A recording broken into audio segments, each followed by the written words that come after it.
Hailing frequencies open and welcome aboard Treks and Tangents. I'm your co-host Brian. And I'm your co-host Jaci. I'm the Star Trek newbie who treks off on tangents. And I'm your Star Trek expert who is here to get the tangents back on track. Each episode we watch and talk about a different Star Trek episode. And this week we watched Star Trek, the original series, Season 1, Episode 24, This Side of Paradise. Welcome back, everyone. Welcome back to another episode.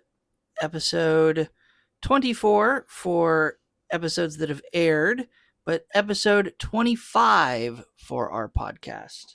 That's a lot of Star Trek. It is a lot of Star Trek. It's a lot of podcast episodes.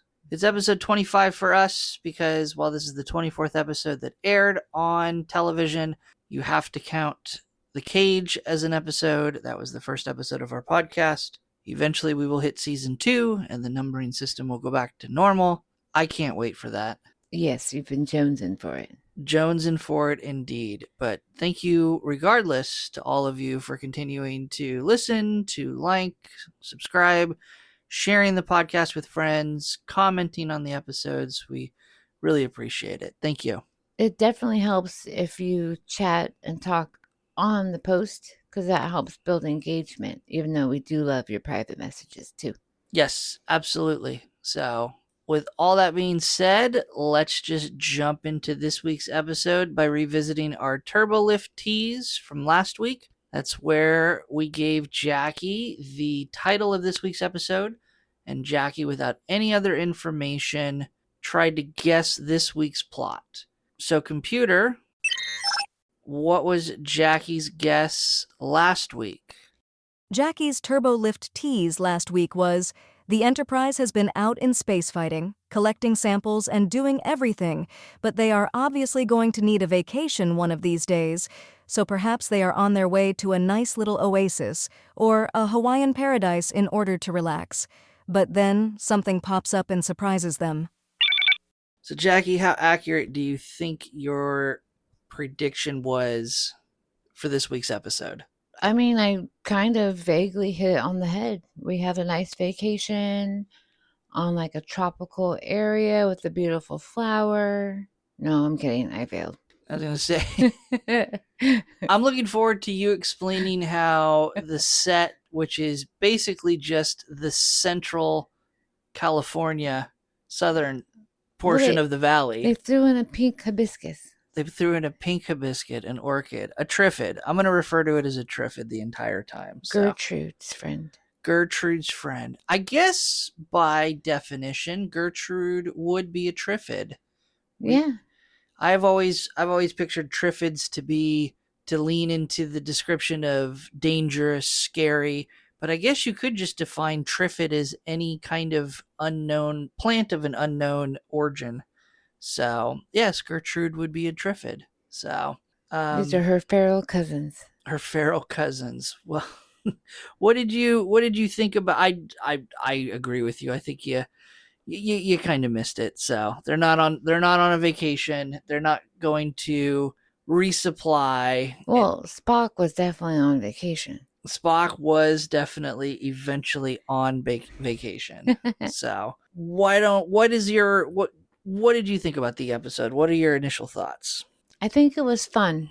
And by going all throughout the Star Trek universe, all these episodes have been kind of intense and weird for me because I have no idea what I'm watching. But I thought this one was fun because they got to play around and Sulu was back. But they didn't tell me where he was. So I'm upset about that. It's not really a Star Trek episode with an away mission down to a quote-unquote paradise setting without Sulu. So definitely feels very much like the episode Shore Leave. Yes. Did you notice that a lot of the soundtrack from this episode was also the soundtrack of Shore Leave? Well, I didn't think of it that far, but I knew it was very whimsical, so I could see that. Yeah, I think that's part of how the two episodes tie together is the soundtrack for sure. Well, and also there was definite soundtrack for Layla. You knew she was in the scene because her soundtrack all by itself was very whimsical like willowy and Right. The soundtrack for that is Ruth's theme, and it is the same soundtrack all the way back to Shore Leave with the blonde romantic interest of Kirk from that episode, Ruth. Oh, the child? No, that's Miri. Oh. Shore Leave, the blonde woman. Oh, yes. The woman that you were basically like, this is such a shallow character. Yes. Or maybe I'm projecting because I thought she was a shallow character. Where we just kind of sat there and said, who is this? Mm-hmm. But no, it was, yeah. They definitely utilize music to create an inner feeling of emotion for the viewer. Okay. Did you like the episode? Yeah. Yeah. Okay. Not one of my favorite episodes, and which surprises me. I think I gave Shore Leave a lot of leeway for what it was. We're just going to continue to draw the parallel between the two episodes, I think. I really enjoyed Shore Leave. I didn't so much enjoy this. Well, I could see why, because Shore Leave had multiple different scenarios in one episode, and this one is one umbrella that has multiple dancing characters underneath it, like a carousel. Yes. I also think that the two episodes try to have their own whimsical slapstick moments.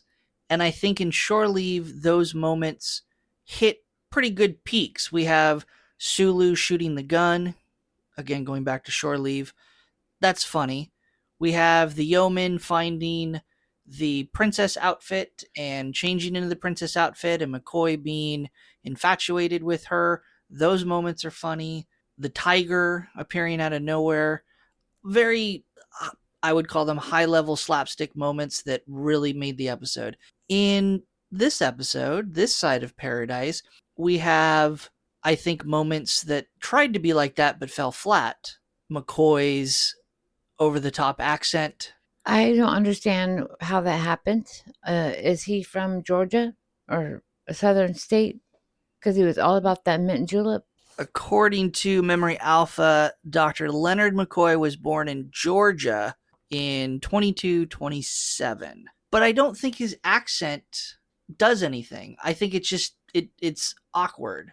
Which leads to other awkward moments in the episode.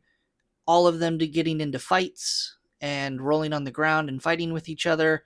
Is it supposed to be serious? Is it supposed to be dramatic? Is it supposed to be funny and over the top? I don't really know. The fights were also after we learned that they had to evoke an emotion, but how did they magically learn about that when Kirk wasn't there yet? And then they have a fight and, oh, we're cured, when the settlers were already there and they could have had some kind of emotion and could have cured themselves, but then died. I guess that is a good question. So to draw the parallel to answer your first question, how does that all get discovered? Kirk is able to overcome his possession of the spores by triggering anger within himself, which shows that it can be done. So any of the colonists at any time could have snapped themselves out of it. Point number one. So he understands that. He then lures Spock back up to the ship and forces the emotional reaction from Spock, thereby proving, one, the hypothesis that anger can neutralize the spores, but B, that someone else down on the colony at any time could have worked to free them. Kind of confusing and muddled. And what was your other question that we went off tangent on? How do they know when to fight when Kirk wasn't there provoking them? So that was because they rigged up some kind of signal to come from the Enterprise to go down through, I'm assuming, the communicators, and they communicated this high-pitched ultrasonic sound that got on everyone's nerves, that got them on edge so that they would... Oh, that makes sense. So like in the garden, instead of Sulu accidentally, hitting that dude with his shovel, oh, I'm so sorry, friend. Instead he went, F you, fight it out. Right. So Spock and Kirk from the Enterprise created that situation. But that's right. Faulty logic. Is that going to cause everyone to become angry? Because that was their plan, was everyone within a short time period would be triggered by this unknown sound. We also put one more hat on a hat for the initial impressions. It's very tall. Just a small tangent. Kirk's the only one left on the ship at a certain point. Everyone else is beamed down. He's a sad boy. We're supposed to come to the conclusion that Kirk is able to control the ship and keep the ship running by himself. We've seen so many previous episodes that would imply that is not the case. We have to have a skeleton crew on board. No, he says it in his supplemental log that even an auto run, he can keep it going, but only for a few months. He needs to have a crew after that. Right, but again, my point is in the previous episodes where this has been a problem, where they've needed other people on the ship, they didn't have a window of months. They had a window of hours. Well, Scotty's been working on the intelligence and stuff. Of the ship? Yeah. I guess. He's been creating things. Yeah. So ultimately, my initial impressions, now that we've gone off on 50 tangents and lived up to the name of our podcast here in our 25th episode, not the best episode for me overall, but... You mean you didn't like the felt roots of the plant? No, not so much. Not so much. The roots where they just seem to tie it all together and wrap it in saran wrap at the bottom. Anyway. Pool noodles. We're not going to harsh too much on the props department in this one. Let's just... No, they did a good job. Let's just jump into the episode. Jackie, why don't you walk us through the episode? So we open up on the bridge and ring that bell. Sulu is back. We never know why he's back. Where did he go? Was he on a date? Was he sick? Was he visiting his grandma? What's wrong? But welcome back. Was he in contract negotiations? Oh. And then we have Mr. Painter as a navigator. And it took, again, all the way to like the end for me to figure out who that was. Right. So we are approaching Omicron Centi 3. Yes. And we're going to the planet because the colony that was established there or sent out there 3 years ago, so they left Earth a year prior, and so they're 4 years into this mission, but they haven't heard from the colony, and so they're there to investigate what happened. Right. 150 men, women, and children went to the planet in hopes of making it a new colony and, spreading our land and whatnot. Right. But it's known to Kirk and Spock and Starfleet that the planet is under the bombardment of birth toll rays. Probably not how you pronounce it, but I don't care. These would be a type of radiation. I don't think that the show ever explains what the source of these rays are from. The only thing that it has to be would be coming from the sun of the solar system. I don't think there's something on the planet generating these rays. It's not coming up from the planet core. And so Uhura has been calling the colony to check on them. Hey, we're on our way to see you. Are you alive? Hello? And nobody's answering. But we're still going to go because according to Spock, even if we are, as if I'm on the landing party, even if we're exposed to the rays, we will not be harmed for the short period of time we're on the planet. Right. They don't expect to be there too terribly long. Also, I mean, I guess it makes sense to beam down and do a quick investigation as to what happened, but they already are assuming that the colonists arrived, they started to set up shop, and then they quickly were overcome by these deadly radiation rays and are dead. So one has to ask, what's the point of beaming down in the first place? But that's besides the point. Well, they probably are curious and they want to know what was accomplished or not. And Okay. Maybe there's a way of like marking on the planet, do not come here. Like X is not the spot. They would do that by space buoys around the planet, like satellites, so they don't need to go to the planet to do that. Also, of note, why is the Enterprise sensors not picking up any of the colonists that obviously are alive down there? But are they alive? Yes, they are clearly established to be alive in the episode. So again, the ship sensors should have picked up on it. They were able to pick up where the colonists had set up shop, at least one of the sites, they should have been able to pick up that there were human life forms there. One of my problems with the episode. So, anyways, Kirk has a landing party of 5, including plus himself, created to go down. And we know that it's Kirk, Spock, McCoy, Sulu, a biologist, and someone I don't know. So it's going to be DeSalle. Yes, that's all. And Kelowitz is going to be the biologist. Yeah, I have no idea who that is. Kelowitz would have been in the Galileo 7 episode. Okay. Well, the Thal and Sulu hang out because they're also told while they're wandering around, like in the future, about going through this episode, to stay in groups of 2, just a heads up. And so they all beam down to the colony. So at the colony, it's like a ghost town, a farm, buildings, barns. I mean, I wish I had this ranch myself, except, I would have life on it because no one is around and no animals. And then finally, we see 3 men come just like out of nowhere. And we learn that one of them, his name is Elias Sandoval, and he is the quote unquote leader of the colony.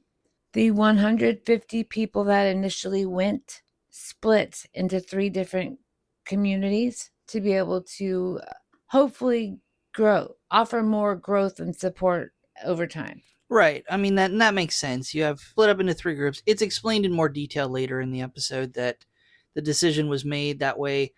If some unforeseen catastrophe struck, famine, disease, so forth, in theory, instead of striking all 150 of them dead, it would only kill off a third of them because they've separated themselves.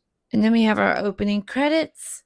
And again, while that's happening, we have our log entry, just like what we said. Elias is telling Kirk that they didn't know how to use their subspace radio, so they didn't know if anybody had been hearing from them from the last 4 years. Do you buy that explanation? At the time, yes. But as the episode kept going on, no. Even not knowing the specifics with the spores and the plant, I don't find it very believable that a colony ship would set out with colonists and no one in that complement knows how to use, operate, or repair the radio. Because it's like a CB radio, right? Like everybody should be able to go breaker 9. I would imagine that there's a lot of cross training. I don't know that I would describe it exactly like a CB radio, but that's the idea, is that they have some way to communicate with Starfleet to let them know what's going on, request assistance if they need it, request supplies if all of a sudden a plague breaks out and they need medicine. They're not being abandoned by Starfleet. They're not removing themselves from Starfleet.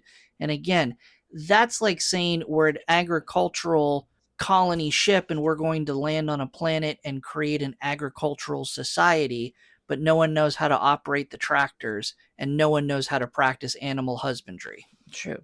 So I didn't buy it one bit. I think they were purposely keeping themselves isolated once they became infected with the spores, because under their altered mental state, they recognized that they possibly could encounter Starfleet again and try to be removed. And so Kirk goes on to keep asking questions. How are you alive? Our readings here, as he has Spock show all these Berthold rays. You should have been dead like 2 years ago. We see no livestock. You have, yes, you're planting crops, but there's not an abundance. A farmer, in my opinion, should be growing enough to not only support his colony, but have some for the future, because the next yield may or may not be as much as you have in the first yield. Yeah. In fact, it takes 3 yields to get like a good one. Right. They're not doing anything other than the bare minimums to survive. And like you said, one could argue they're not even doing that at this point. So there's also no signs of the colony growing or expanding. There's no technology. Elias tries to explain that away by saying they've chosen a simpler life. Pull back the curtain. It's to match the set that they're shooting on. It's a set that's been established as this colonial period in American history. So they have that explanation to justify that's why the buildings and the farm buildings and so forth look like they are. I think this is the Disney lot. There's several lots this film's on. But there's also no signs of growing the colony. There's no babies, there's no children whatsoever. So one can infer they're not reproducing. And there's no desire on their part to do that. Again, they're happy and content how things are. And we only meet one woman when we finally go into the farmhouse, and we meet a woman named Layla. And whenever they show her music is just, like I said earlier, it magically changes. And she bats her doughy eyes, and Spock is like, "Oh, hi." Does she bat her doughy eyes? I saw her when she first walked in, and I thought she looks dead inside, especially her eyes. I think a hooded eyelid is hard to make look awake. Okay, is that what it is? I think the actress is trying to portray a look of contentment, and it just comes across as looking like she's hypnotized. Either way, something's up. Part of it is her face, but yes, she could have kept her eyes open a bit bigger. Jaci with the hot take. Some of it's her face. And, she has long, curly, blonde hair, and the definition of pretty back then. And she also comments how she and Spock know each other from 6 years ago.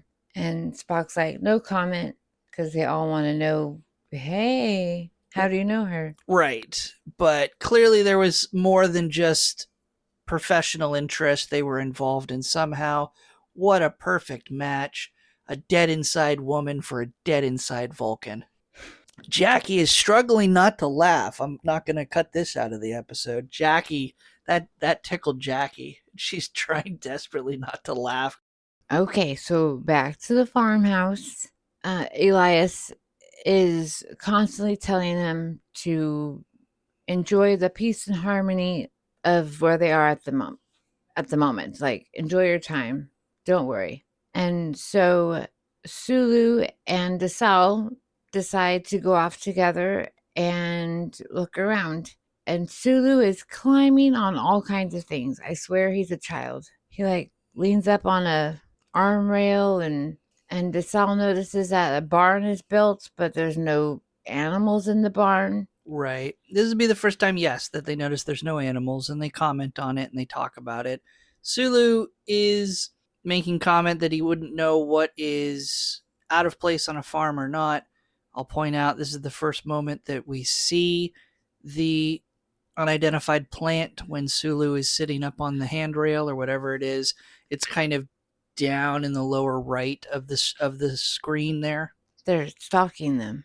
Well, yes, and we know that they have to move. We see that later on the bridge when the one kind of lifts itself up to spray Kirk on the bridge one more time. But alrighty, so back to the farmhouse. The landing party goes off to investigate, and leaving Layla and Elias to chat about, how are you doing with him being here? Do you feel comfortable? And Elias even asks Layla, would you like him to stay? And they're all talking about Spock. And she, in this creepy smirk, is like, he doesn't have a choice. Kirk goes into another part of the farmhouse to check on McCoy to see how he's doing with checking on the colonists, making sure they're healthy, if they need any medicine, how they're doing. And he says he's examined 9 men between the ages of 23 and 59, and they are all healthy and excellent health, off the charts. And he even jokes that he'd throw away his shingle if he worked here. Has a doctor put up the shingle in the olden days? It's a possible plot hole, maybe not, but it's interesting to note that we as the audience know that these colonists are infected with the spores from the plants, but the tricorder doesn't pick up any sign of those spores. You would think that it would.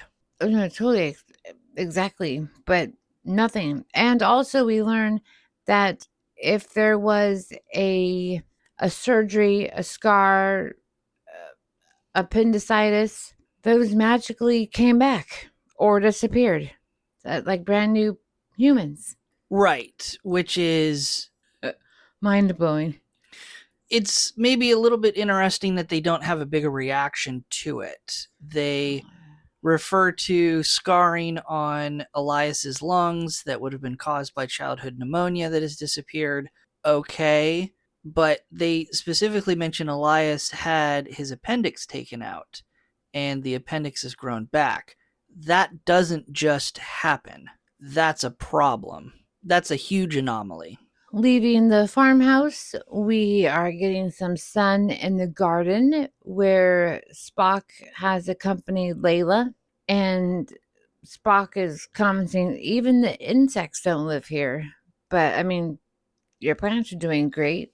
And Spock is constantly asking Layla, what is your secret about these rays? Like, why are you not affected? And she says, I'll tell you, but you have to come with me. And she's like, being coy. Then we pop back over to the farmhouse, and Kirk has learned that, okay, something is wrong. We need to leave the planet. You guys all should be dead by now.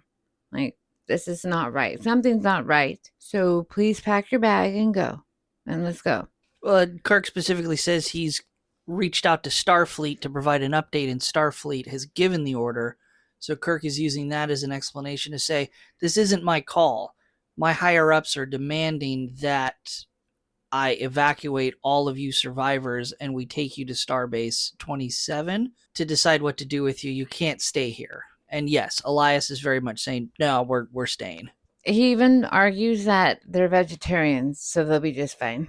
Yes, in response to Kirk saying, all your animals are gone, dude. And then we pop back over to the garden, and the two are Layla and Spock walking, memories. And she kind of like leads him. I think she misleads him and kind of right into the way of a flower that just magically pops up. Well, she's definitely that's the premise of going to where they were going. She knew that this was probably the closest little clump of these flowers. She is fully intending to expose Spock to these spores. Yes. And so when the flower, like, it's a beautiful flower. It's like a Hawaiian hibiscus married a sunflower. So it's tall and strong, and it, like a camel can spit. It explodes with little balls, white balls, and powder. Yes. And Spock is covered in it, and he is in pain as he falls to the ground. And Layla is like, it didn't hurt for me. It's not supposed to hurt. And I sense a bit of betrayal in Spock when he, like, towards her, when he says, what do you mean? Like, you knew this was going to happen? Like, I'm not like you. Yeah, he's definitely in this confused state. So is she. I don't think she intended to hurt him. I think she just wants to get him exposed to these spores so that he can become in a mental state to where he would want to stay. But yes, it is clearly he is in excruciating pain. This will be my pun for the episode. I got really hot when I saw Mr. Spock fight a triffid that spits poison and thrills. That is a science fiction double feature Rocky Horror reference. You're welcome to the one fan that picks up and enjoys them. Finally, the pain subsides, and then our music changes. It's back to chimey, and he stands up, and they embrace, he and Layla, and he tells her he loves her too. Yes, a complete 180 from how he was acting. He is now very much he is expressing emotion. They kiss, clearly under the effects of whatever the spores are doing. But Layla don't care. She finally got her man. Yeah. And so Spock is like, I don't want to do anything. Let's go hang out.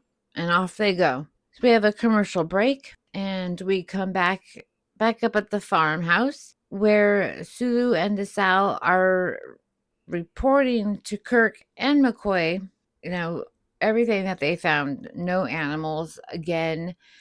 Kirk says, yeah, something's wrong. We are supposed to be getting out of here, going to Starbase 27. We need to ensure that the Enterprise has enough accommodations for all of the colonists because we have to move them. And do you have an idea where Spock and DeSalle are? Because DeSalle was off by himself looking at native plants. Right. It's technically Kelowitz in the scene. Oh, thank you. Yeah. Doesn't matter.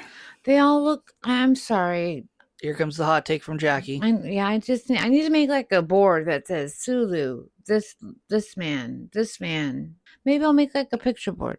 We talked about Arts doing and crafts. I thought we talked about doing a picture board of like a ranking of the yeomen. So maybe we'll do a supplement also where we do a ranking of all of these tertiary crew members. It doesn't matter. It doesn't matter who it is. It's one or the other. But hot take from Jaci, all middle-aged white Starfleet officers look alike. It must be that uniform. That's it. So we are now peeking at Spock and Layla cuddled up, acting like teenagers underneath a tree, and Kirk is calling him while and Spock is ignoring it. Right. Because he's looking at the clouds. Right. Also important of note, Spock is no longer wearing a Starfleet uniform. He is wearing the green coveralls. So at some point between getting exposed to the spores and having that kiss, and we really don't know how much time has elapsed. We can say that it's not a problem or an error in the scenes of shooting. There can be plenty of time for him to change, but it's just interesting to note that now that he's under the effects of these spores, he as a character has decided to change out of the uniform and change into these coveralls. We don't see that elsewhere. We don't see the other officers when we see DeSalle and Sulu farming in the garden. They're still wearing their uniforms. Obviously, it's to imply to us, the viewers, that Spock is in fact changed and is a different quote-unquote character or a different mindset of a character. Or maybe the two of them just banged. And that's the clothing he chose to change into. Who knows? And so finally, he's annoyed enough that he does open the communicator and just goes, what? Like no respect whatsoever, and hangs up. Yeah, there's a little bit of a dialogue between Kirk and Spock where Spock is basically just nonchalantly telling Kirk, I don't care. I don't want to do that. I don't feel like doing anything. Thanks so much. And then, he just drops the communicator and goes back to making out with Layla. She's all like, yeah, this is a great time.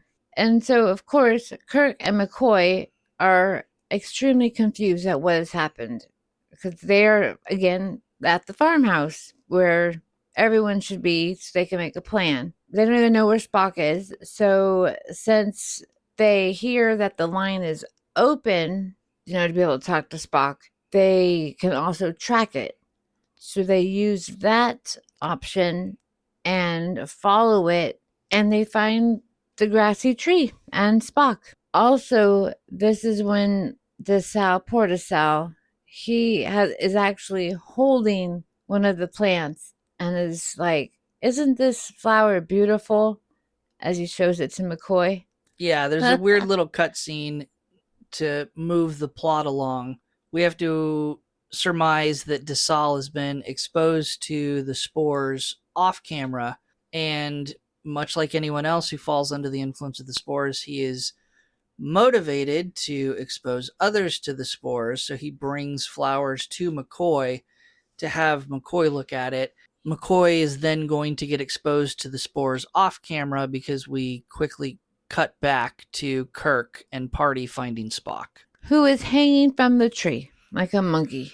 Which is how exactly it is described in everywhere that you read online. as if hanging like a monkey. An improv scene, something that was added in the moment during shooting. It's not in the original script, but the original script just had Kirk and everyone coming upon Spock, and Layla making out. But they saw this opportunity. They saw the tree branch, and okay, it's a little goofy. It falls a little flat. It doesn't really come across as that funny slapstick moment that we see in Shore Leave, but it does get the idea across that, or at least sets up the scene immediately to Kirk and company that this is not Spock. I think it's special that they did this with Spock because in his actual headspace, I mean, I doubt he'd even climb the tree. You know, like that's the difference between this and short leave. Sure. And it really does set up the idea that Spock is completely out of his mind at this point, which is interesting because maybe this is just the short term effect. Maybe this is what happens when you're first exposed to the spores and they eventually settle down, because the other colonists who have been exposed to the spores over the last 3 years, we don't see any evidence that the colonists are acting in this over the top goofy manner. So maybe they build up an immunity and allow them to return to some normal. Maybe they all were like this when they first were exposed to the spores, as they all completely lost their mind, and we had multiple people climbing trees and hanging from trees and doing nothing. But that also goes against the idea that they were able to then thrive, or I should say exist and survive as a colony, because then how long did they spend goofing around before they actually got down to business? I see your point, but I think just because over time they've been able to have that peace and harmony be a part of them, like innate. They don't have to goof off. The human side always knew about compassion and fun and what they try to spew, where Spock continuously pushes that away. Yeah, and Maybe. maybe that's it. Maybe it's the fact that Spock is acting this way because he's a Vulcan, and this is the human side coming out and something he's completely not used to. Maybe that's it. He's fully embracing it. Yeah. Like a young boy. In any case, Spock the monkey is hanging from the tree. Spock says there'll be no moving of the colony. He gets off the tree, takes Layla's hand, and says, "Come with me." And then the 4 men follow him. They come upon this giant bush of these flowers, and they're just looking at them. And then, poof, pour spores and powder all over everybody. But I also wonder, how is Kirk immune? Because he obviously got some too, but I keep watching it and it's like he didn't get enough. Is he farther back? So I've got the scene pulled up now on one of our monitors. I'm looking. It's like hail on Sulu and McCoy.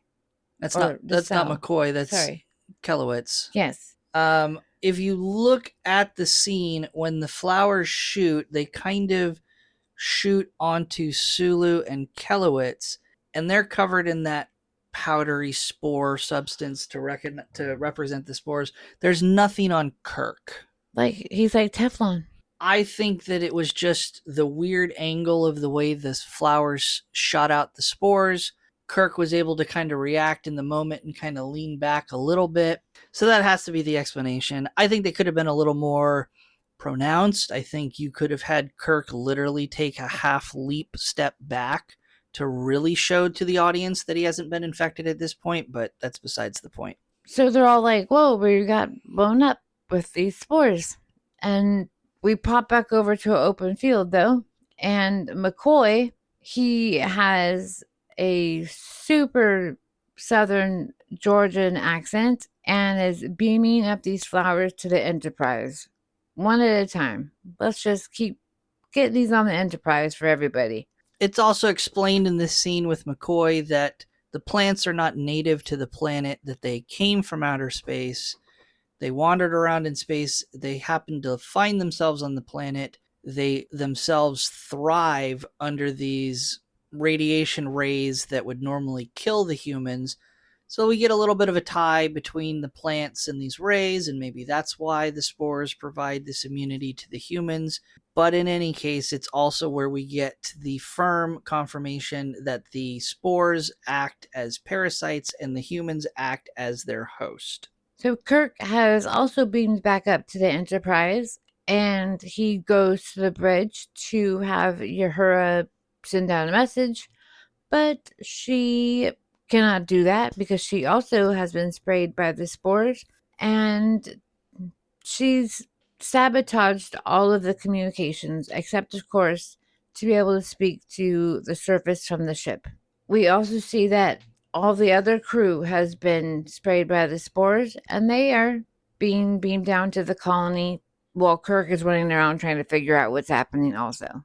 Yes, leaving Kirk alone on the Enterprise, the last crew member to not be infected. As Kirk is on the bridge, he's lamenting about how empty and how quiet the Enterprise is without anyone on board. He's trying to decide what to do, how to get his crew back, how to deal with the situation. He finds a plant on the bridge, he gets angry, and he throws it across the bridge at some point. But in any case, I think he's sitting at the navigation station. He's just kind of quietly contemplating what to do. And then we get this super 1960s cheesy sci fi shot where on wires, the plant that he threw across the bridge kind of lifting itself up like a cobra coming out of a basket, and it sprays spores all over Kirk, and now Kirk is infected. Fun side plot tangent episode. In an alternate universe, Kirk beams down to the planet, leaving the Enterprise completely abandoned. It's in orbit around the planet. The orbit would eventually decay, and now the ship would be in danger of crashing into the planet. So what if they all end up realizing that, but they're all stuck on the planet? And how do they solve the idea? How do they solve the problem of the Enterprise crashing into the planet and possibly killing them? That could be its own comic book later. You're welcome, Paramount. Take my idea. I'm available to hire to write Star Trek stories. But we need the royalties. Yes, I mean, we'll get paid a creator's fee or something. Yeah. Kirk has been packing a bag so that he can join his crew down on the colony, and we even see him pull out like a medal, like it's in a lockbox, and he takes time to think about it. I thought that was really sweet. Yeah, it's kind of a weird filler moment where it's a Starfleet medal. We don't really know what it is, but he ponders over it. He seems to remember, but then he ends up just kind of slamming it closed. I think he breaks the box. If you look closely when he slams it closed, he breaks the box that it's in. But kind of just a weird filler moment to show that maybe he's still slightly conflicted, as we'll see in a short moment, but he's still under the influence of the spores. So he takes his suitcase and down to the transporter room he goes, puts the suitcase on one of the specific lights because they have all those spots they have to stand on. He starts to input the navigational directions, and then he realizes he shouldn't be doing this, and he gets angry, and in such an angry, violent, like as he's pounding on the on the podium just to like make noise and get his anger out, and then it's like magically the spores effect kind of melt away. Right. It's very weird. Which is where we now get the plot to move on to the point where Kirk realizes that the way to neutralize the effects of the spores are to cause the host to experience extreme anger, this extreme emotion. Not the first time we've seen this employed. We saw this all the way back at the Cage, where Pike uses thoughts of pure anger and violence and raw emotion to mask his thoughts from the big brain aliens. So, not a new concept.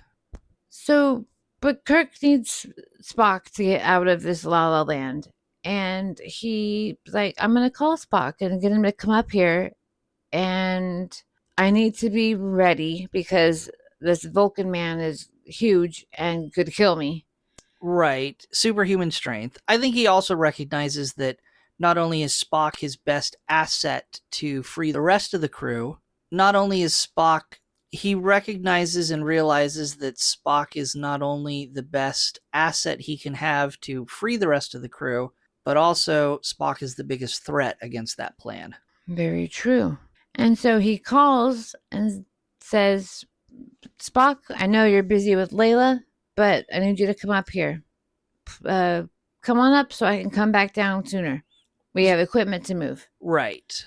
And so Spock is like, okay, I'll be right there. Bye-bye, lady friend. I'll be right back. And he beams up. Not a moment to do anything besides put all of his molecules back in place. Kirk is yelling at him. Mind you, Kirk has a bat. Yeah, he's got some big metal pipe that he's wielding as a bat. And he insults him. I love these insults, by the way. Like, sorry, Spock, but he calls him an overgrown jackrabbit, an elf with overactive thyroid, a disloyal dog-faced boy. Like, it goes on and on. Oh, and he even insults his parents. Right.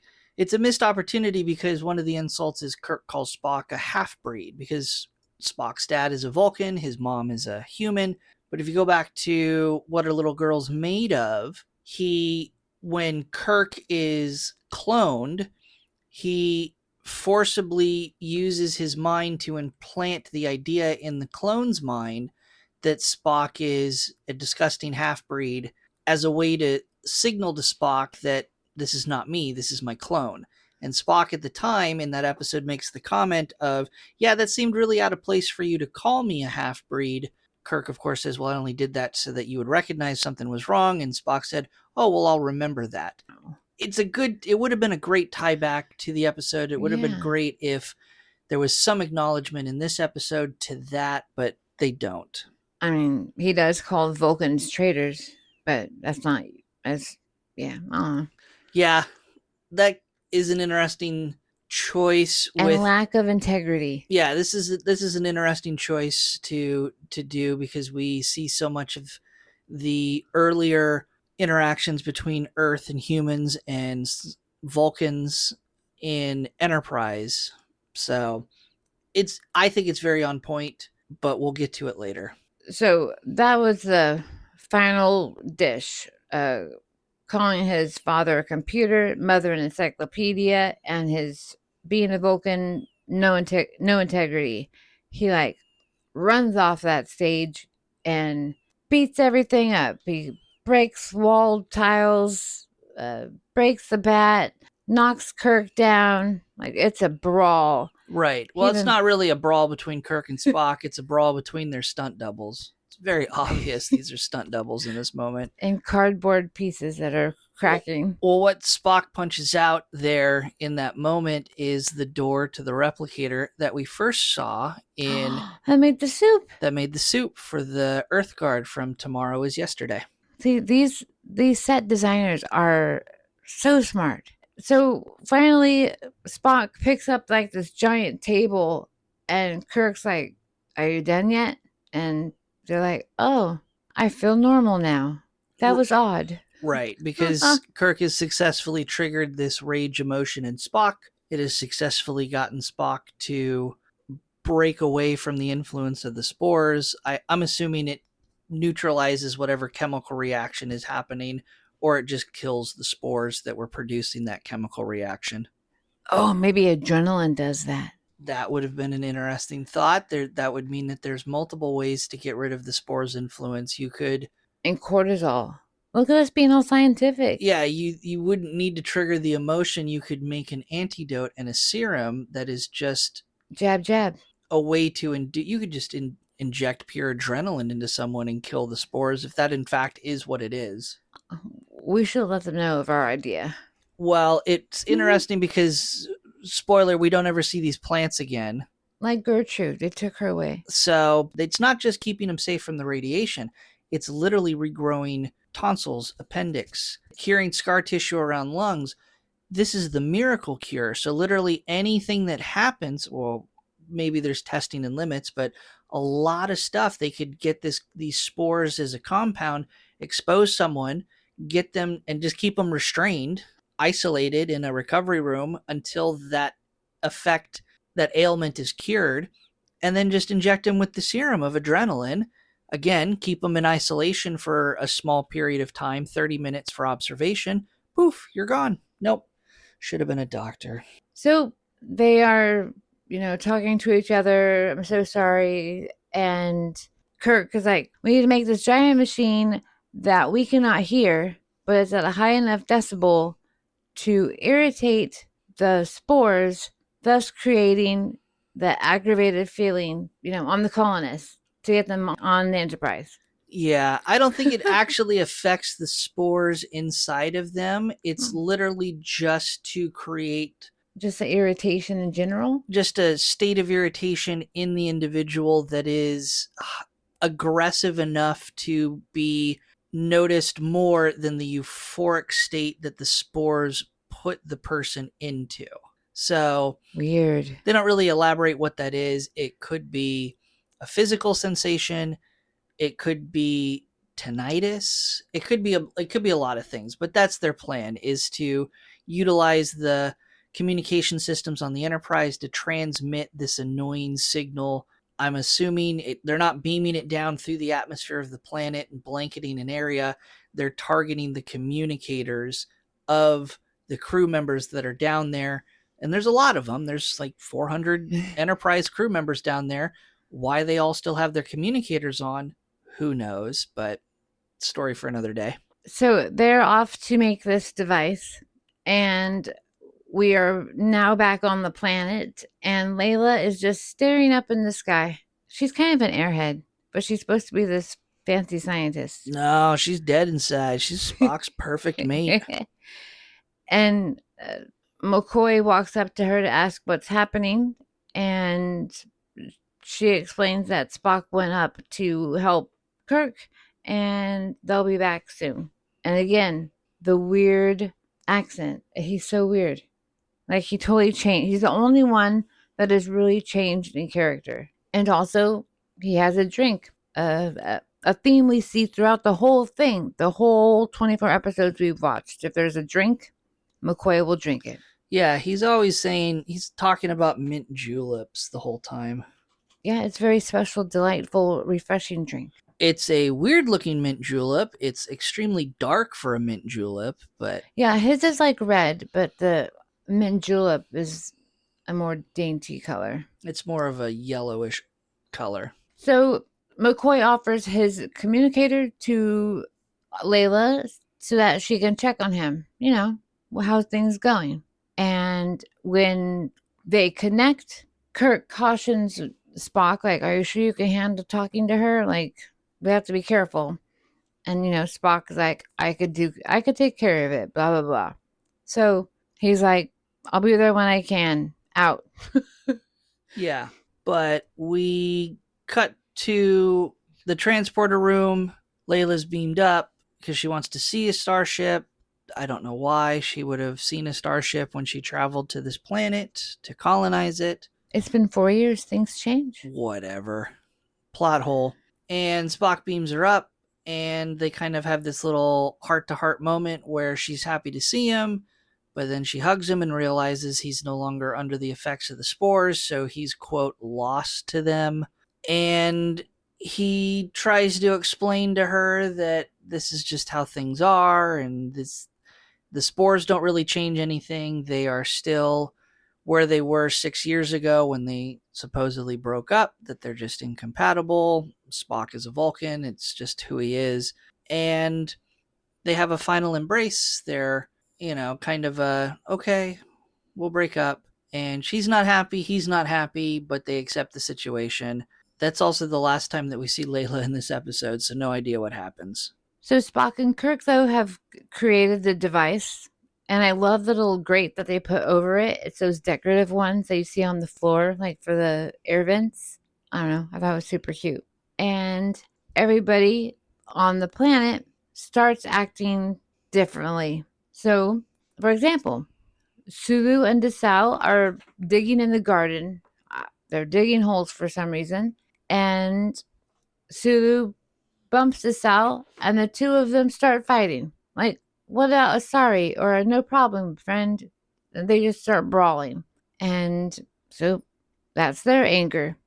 McCoy is under a tree enjoying his mint julep. His overly alcoholic saturated mint julep. He's so happy.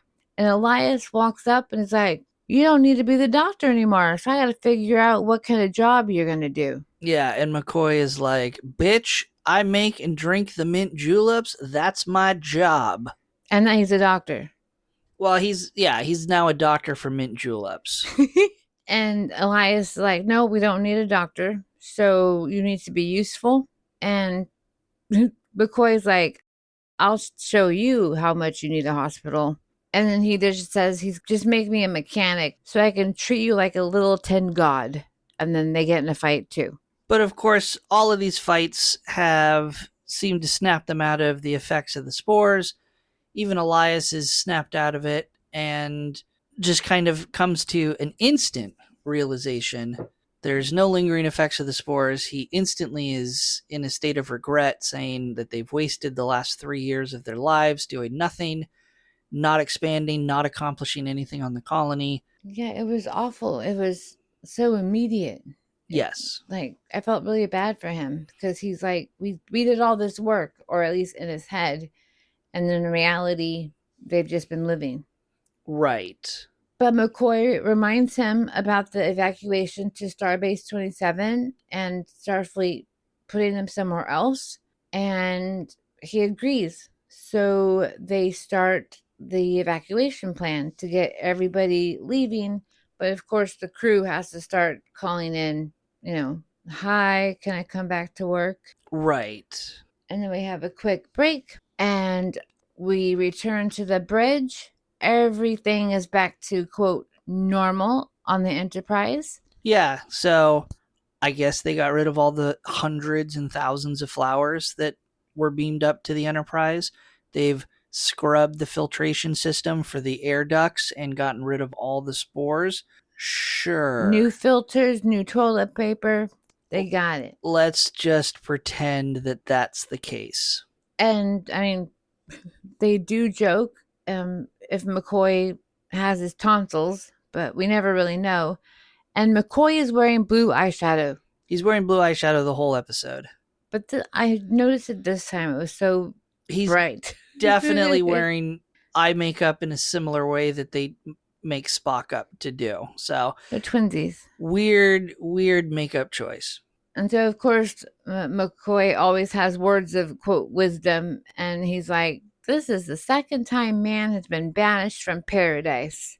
And Kirk, just as wise, answers, perhaps they're not made for a paradise. I mean, we fight and crawl and get to where we need to. And this paradise, we walked out on our own.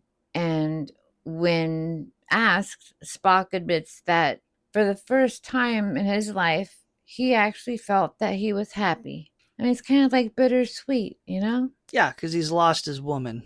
We assume. We don't actually get confirmation of that. Maybe he makes her AI and she's like in his pocket. No, there's no AI in Starfleet. Oh. We will get to that later in our Star Trek Watchalong as to why Starfleet doesn't have AI, but that's much, much later. There's so many things coming my way. Yep, but roll credits.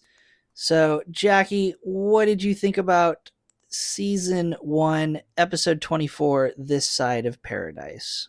I really liked it. I know that there are plot holes. I know that there are questions, but I was smiling the whole time while I was watching it. Okay. Okay. And I even laughed at the props. Yeah. So I don't think it's the worst episode of even the season. I don't think it's the worst episode we've seen recently. Correct. It's not an episode that entertains me a whole lot. It feels like too cheesy of sci-fi. I don't know how else to describe it. You've got these foreign plants. They make everyone super happy, like they're high and content, and you throw in some mixed plots of romantic interest for Spock because he's becoming an audience favorite, so we have to show more of Spock. I don't know. It's just a lot, and it's just not my cup of tea. Do you think it would be a bit better if the plants were not so blatantly fake looking? Like they did a better job making the flower? I would even say it doesn't really have much to do with the prop department. I don't really care so much about how the plants look. I don't even care that they came from outer space. I think that's a fun plot point. Yeah. I'm not even upset that the plant on the bridge, when it infects Kirk, seems to move by itself and consciously chooses to hone in on Commando. Kirk and spray him with the spores. I might even think that that's a better plot point and a better episode. We'll get to it in the triple tidbits a little bit more to like to they're that like thought. they're like a spaceship shaped like a flower. Yeah. Ooh, I like that. Not quite, but we'll get to there. But nah, it's just not my cup of tea. So if you want to join us, just a quick plug, our bonus episode, Star Note, that we'll be publishing at the same time as this episode over our Patreon at patreon.com/treks and tangents. We'll be doing a deeper dive into the specific question: did Kirk save the colonists, or did he take away their right to be happy? So we'll jump into that over on our Star Note if you want to join us over there. But we'll end our final thoughts with our favorite quote from the episode. Jaci, what's going to be your favorite quote from the episode? I actually liked the one from Kirk when he's talking to Spock and Sandoval, that man stagnates if he has no ambition, no desire to be more than he is. It really touched me because, like, why stay in one spot and just enjoy basking in the sun when if you keep moving forward, there's so much more sun and possibly a rainbow at the end. Like, keep moving forward and growing. Okay. Well, my favorite quote, Jaci already touched on it at the end of the episode description, but it's at the very end, and Dr. McCoy says to Kirk, well, that's the second time man has been thrown out of paradise.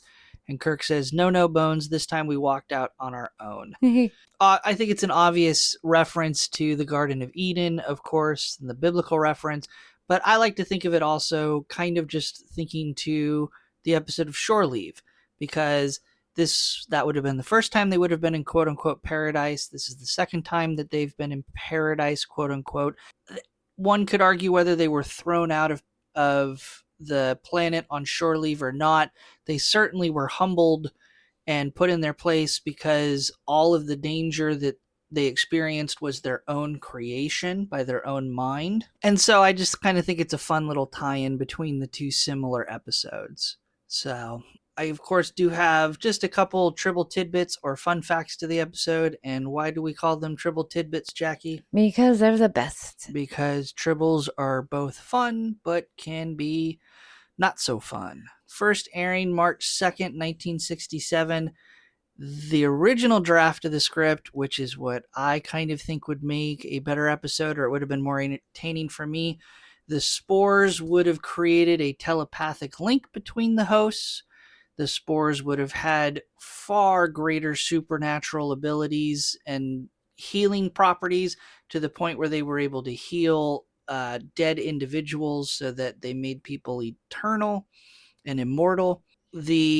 There would have been an immunity against the spores for certain blood types, so that could have created an interesting contrasting subplot to the episode, where there could have been a resistance to the spores by colonists and Enterprise crew members who had a specific blood type. And the cure to the spores was not strong anger or emotions, it was alcohol. So I don't know. I think that could have been a fun episode. I think you could take some of the elements of that and turn it into an episode without maybe take out the fantastic spores from the plants and make it something else. But I think that would have been more entertaining. The episode in the original script would have ended by revealing the spore, specifically the plants that the spores came from, were benevolent and intelligent. And they willingly released the human hosts from control of the spores because they were made to understand by, I assume, Kirk and Spock and McCoy, that in fact they weren't creating paradise for the colonists, they were holding them against their will. So the plants were like, oh, we didn't mean to do that, we're so sorry. Again, very similar to Shore Leave, where at the end it's like, sorry, we thought you guys recognized what the planet was. Why did you keep throwing yourselves into these situations. I think it would have been a better episode. I would have preferred that script over what we got. You have an episode to write. This is number 3. Yes, Paramount, I'm available. You can hire me to write episodes. I'm here. This is wonderful. We touched on it. The fight in the transporter room between Kirk and Spock obviously showed that they were stunt doubles doing all the major fighting.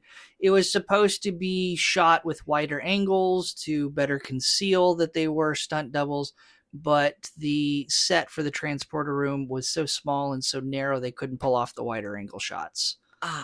And my last triple tidbit, the large open meadow that we see in many of the scenes. Yes. I think it's the one where we meet McCoy beaming up the plants to the Enterprise. Later, where McCoy confronts Layla and gives her the communicator to talk to Spock toward the end. That meadow is in Malibu State Park here in California. Again, this was shot over the outside exterior shots were filmed on like 3 different set locations, and it had to do with the actress who played Layla getting sick, and they had to reschedule and change the order in which they filmed things. But then they ended up losing their reservation on the set to film because it didn't belong to them. Long story short, this scene is from Malibu State Park, and it is the same setting from the 1968 movie The Planet of the Apes, where they're hunting the humans in the beginning through the cornfield and capturing them. It's the same set. I haven't seen that movie either. All right. We definitely have some movies to catch up on. But those are your Tribble tidbits.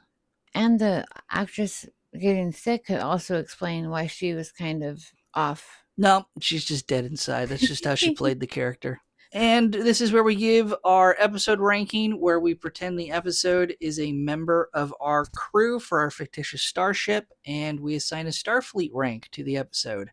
A higher rank means we not only found the episode more entertaining, but we find them to be a more important crew member for our starship. The opposite is true. A lower rank, of course, means that we weren't as entertained by the episode, and we find the episode to be a more disposable member of our crew.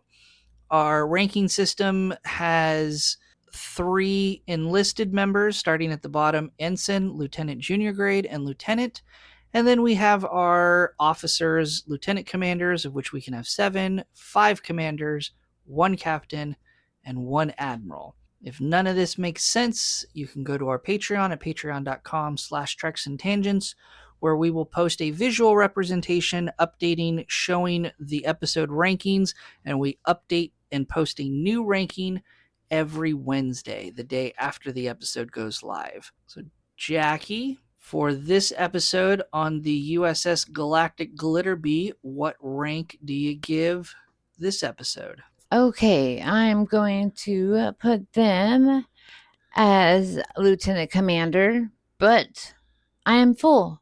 So I have to sadly demote the Corbinite maneuver and put it down in my unlimited lieutenants. Okay. Why are you giving this episode the rank of lieutenant commander? Frankly, because I quite enjoyed it. And I would watch it again and again, probably. And for fun. All right. I'm going to be simpler. I'm simply going to put this episode in the lieutenant junior grade spot, 1 rank above ensign. Again, it's just not my cup of tea. I don't know, again, really why it doesn't hit as well as Shore Leave. They seem like they're both incredibly similar in episodes. But again, I think ultimately what makes Shore Leave work is the writers in the episode really lean into the fantastical slapstick bits throughout the episode. And here they try to inject the same kind of idea and the same kind of bits, but ultimately they try to serve a different purpose with them and try to keep the episode and the plot moving along instead of just calling them out for what they are. Really weird, silly moments in the episode. I guess the episode either should have been more comical, or they should have leaned into a different plot and script for it. So ultimately, again, lieutenant junior grade is where we're going to leave it. Again, as a reminder, we will post a visual updated representation of our rankings over at our Patreon, patreon.com/Treks and Tangents on Wednesday, the day after this episode comes out. For reference, on IMDb, as of recording this episode, it is ranked 7.8 out of 10. I will be in the minority then, I guess. Woo, woo, I won. We'll be back next week to trek through another episode, but before we go, this is where we'll give our turbolift tease or elevator pitch to the next episode's plot. I'll give Jaci the title of the next episode, and Jaci, with no other information, will give a brief pitch to the plot. Jaci, next week's episode is entitled The Devil in the Dark. Somehow, when the Enterprise crew has already closed out one of their missions, they are going on their next traveling experience, but someone stows away, and this little guy or gal creates havoc, and we actually have to get rid of them and send them back to wherever they came from. And tune in next week to see how close Jaci's guess is to the actual plot. If you want more show information, you can find and directly support our podcast on Patreon at patreon.com/Treks and Tangents. Again, we post every week a bonus episode, our Star Note episode, where we dive deeper into a single topic or a couple topics, depending on the episode. This Star Note this week on This Side of Paradise is going to focus on whether Kirk actually saved the colonists or whether he took away their right to choose to be happy. We're also working our way through our back catalog of episodes to record a Star Note episode for everything we've already done. We're working backwards, and we're doing about one a week, so we'll also have a bonus episode, a bonus episode, if you will. It's been really fun doing those because you get to go back in time and like, oh yeah, that happened. Right. So those are over on our Patreon. Those are free for all Patreon members. Patreon.com/Treks and Tangents. We have other content over there as well. I mentioned the episode rankings. We'll post the visual representations. For our crew members, we have all of our test episodes that we ever recorded to prepare for our podcast. We also, once a month, do a deeper dive into the animated series for Star Trek on the fourth Friday. So we just had a new episode come out for that if you're listening to this live when it comes out. And we have some other ideas as well. Maybe something that's going to springboard off of an episode that'll be coming out very shortly after this episode. I was wondering perhaps some of our audience could tell us why in the animated series the Navigator isn't alien. Jaci's still confused as to... Everyone's a human but him. Right. Not everyone. There's that eagle-looking guy. But, like, can someone help me, please? Yeah. So... Help. But we also appreciate, again, all of your support to the podcast. We appreciate everyone who listens, likes, subscribes, shares the episode. Tell your mama. Yeah. And comment down below wherever you consume this podcast your thoughts to the episode. Any topic that we covered, any of your own fan theories to the episode. I think that's one of the greatest things about being a Star Trek fan, or really any science fiction fan, is we get to fill in the holes in the plots in our own head, and we get to come up with our own thoughts and stories, of course, until they come out with a new episode and screw it all up. But yeah, anything at all, comment below what you think. Love to read your comments and love to see that engagement. You can also follow us on x.com at Treks_Tangents, where we post updates. We're also on Instagram and Blue Sky at Treks and Tangents. Jaci, where can people find you, and what are you up to? I am working on my Instagram. I am so close to 1,000 followers. Hint, hint, please go. You can find me under Jaboom, Jibboom. I talk about disability advocacy, service animals, music. I play the tuba, the flute, you name all of them. Fashion, makeup, and I mean, just curating it all. And I also have a whatnot shop. It's Glitter Bow Boutique, and I should start running that back up at middle of April. And you can watch me stream a variety of video games over at twitch.tv/Pirate Poundtown. On YouTube, I post video games and other random content on my main channel at Pirate Poundtown. And coin collecting and hobby content can be found on YouTube at Pirate Treasure Hunting. I post socially on Blue Sky at Pirate Pound Town, and every once in a while I'll post something on Instagram under Pineapple Cannibal. Links to all social media mentioned can be found in the episode description. Thank you everyone for tuning in to this week's episode. We hope you had fun like we did, and we will see you all next week. Beware of weird-looking flowers. End transmission.